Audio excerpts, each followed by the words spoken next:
Assalamualaikum warahmatullahi wabarakatuh. Saya sedang berada di kantor Pengadilan Negeri Kota Pasuruan. Di gedung ini sedang dilangsungkan sidang pra-peradilan atas kasus merek bantal Harvest yang dilaporkan oleh merek bantal Harvest Luxury. Pasutri Devi Afandi dan Daris Nur Fadilah, pelaku UMKM asal Beji, Kabupaten Pasuruan, tidak terima dijadikan tersangka oleh Polres Kota Pasuruan, sehingga menunjuk kuasa hukum Sahlan untuk membela. Maka dilangsungkanlah sidang pra-peradilan ini hari ketiga dengan agenda pembacaan replik duplik pihak pemohon, yakni Pasutri pemasar bantal merek Harvest. Sidang dilangsungkan pada Jumat 17 Mei 2024 dipimpin Hakim I. Komang Ari Anggara Putra SH. Nampak hadir pihak pemohon Sahlan dan tim serta termohon pihak Polresta Pasuruan. Usai sidang kuasa hukum pihak bantal Harvest, pengacara Sahlan didampingi pengacara Zulfi Satria memaparkan hasil sidang pada media. Berikut adalah statement yang diberikan oleh Sahlan. Baik, teman-teman sekalian, terkait dengan hari ini kita sudah melaksanakan sidang dengan agenda replik. Replik itu adalah bantahan atas jawaban yang dilakukan oleh bapak-bapak dari Polres Pasuruan, di mana ada beberapa hal yang mereka jawab kemarin itu terkait dengan permohonan kita. Hari ini apa yang mereka jawab sudah kita sanggah kembali. Poinnya tetap sama dengan permohonan kita. Kita meminta supaya laporan tersebut dan penetapan tersangka tersebut dibatalkan oleh pengadilan, karena ini memang hak daripada warga negara Indonesia yang ditetapkan tersangka. Kalau dirasa penetapan tersangka itu ada dalam tanda kutip janggal, maka upaya pra-peradilan salah satu bentuk langkah hukum yang dibolehkan oleh undang-undang, baik itu KUHP, putusan Mahkamah Konstitusi maupun jurisprudensi dari Mahkamah Agung. Adapun materi terkait dengan replik kita hari ini yaitu sama. Yang pertama, mereka tidak mempunyai legal standing ya untuk membuat laporan polisi, karena produk tersebut dua hal yang berbeda. Sangat jauh sekali perbedaannya, ada beberapa poin yang berbeda. Nah, hal itu kita perkuat kembali dengan jawaban-jawaban, dengan bukti-bukti yang ada. Dengan perbedaan tersebut sudah semestinya laporan itu tidak dinaikkan jadi penyidikan, tidak dinaikkan sampai status tersangka. Karena orang yang tidak mempunyai legal standing sudah semestinya laporannya di SP3 oleh Polres Pasuruan. Akan tetapi ini dinaikkan, makanya kita mencoba upayakan pra-peradilan kepada pengadilan untuk membatalkan status tersangka tersebut. Nah, ada beberapa poin lagi yang menjadi catatan kita tadi yang kita sampaikan. Yang kedua, pastinya upaya pidana itu adalah ultimum remedium ya. Jadi upaya terakhir yang dilakukan oleh seseorang yang merasa dirugikan.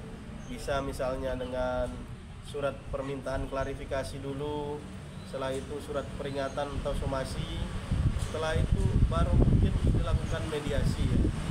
Baru upaya terakhir laporan polisi. Ini berbeda dengan kasus kita. Baru dia mendapatkan merek 11 hari, kita langsung dilaporkan tanpa pemberitahuan dan surat-surat. Nah, kita menduga ini ada yang janggal. Kenapa bisa seperti ini?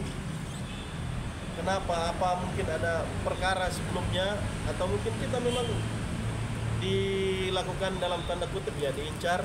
Begitu ada merek kita yang booming, sudah kita lakukan upaya supaya merek ini terkenal, lalu kemudian di tengah jalan kita belum mendaftarkan atau proses mendaftaran, ada oknum atau orang-orang tertentu yang biasa melakukan seperti ini.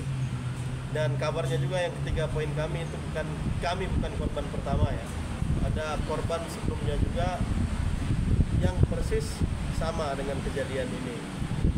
Yang keempat, tentu atas kesalahan-kesalahan tersebut kita memberikan meminta supaya pengadilan berkenan untuk membatalkan itu.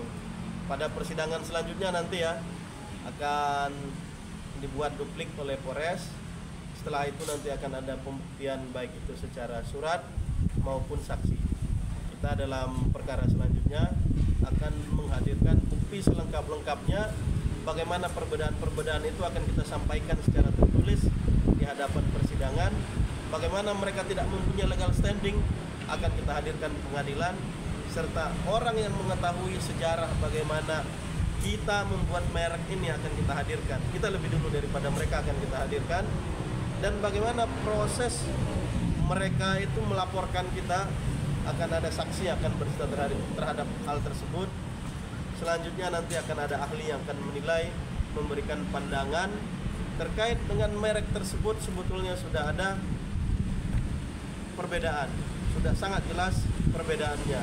Dan terakhir kita akan pikirkan dari ahli Aki juga, sebetulnya kita yang lebih dulu ini termasuk ada nggak menstrea untuk mengambil merek orang lain yang sebetulnya jauh sebelum itu kita sudah memproduksi dan membuat merek tersebut menjadi terkenal. Itu mungkin sementara dari kita. Ada unsur pemerasan karena pelapor itu dia tidak berwenang dan dia tidak legal,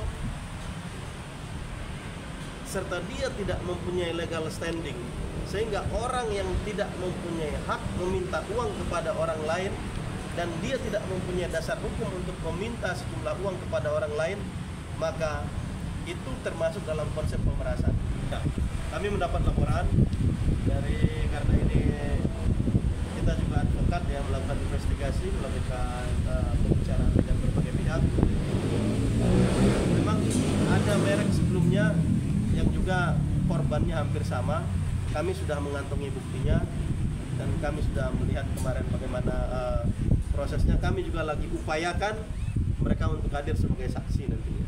Sejauh ini ada berapa korban ini sudah terdeteksi? Yang kita ketahui kita korban kedua. Pelaku UMKM ya ini pelajaran ya pada UMKM bagi yang sudah mempunyai merek segera didaftarkan. Yang kedua kita meminta kepada Dirjen merek tentunya ya, agar hal-hal seperti ini, karena merek itu bisa ditinjau ulang ya. Mestinya orang yang melakukan itikat tidak baik terhadap merek dan disalahgunakan untuk dalam tanda kutip mencari keuntungan kepada orang lain, mestinya bisa langsung dicabut. Jadi pejabat dia berhak meninjau ulang atas merek yang sudah dia buat, yang sudah diberikan izin. Jadi kalau dia misalnya mempelajari kasus kita ini, semestinya merek yang sudah ada terdaftar atas nama orang lain dengan etikat tidak baik itu bisa dicabut. Atau nanti prosesnya bagi masyarakat yang belum paham bisa dilakukan sengketa niaga di Pengadilan Niaga Surabaya.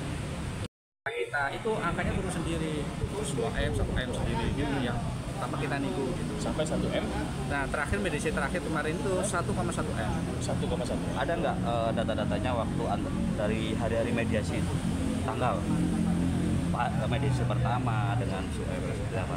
Ada, kronologi juga ada satu izin ke Pak Yus pokoknya. Komisi yang 12 turun sampai Jatim Satu News melaporkan dari Pengadilan Negeri Kota Pasuruan.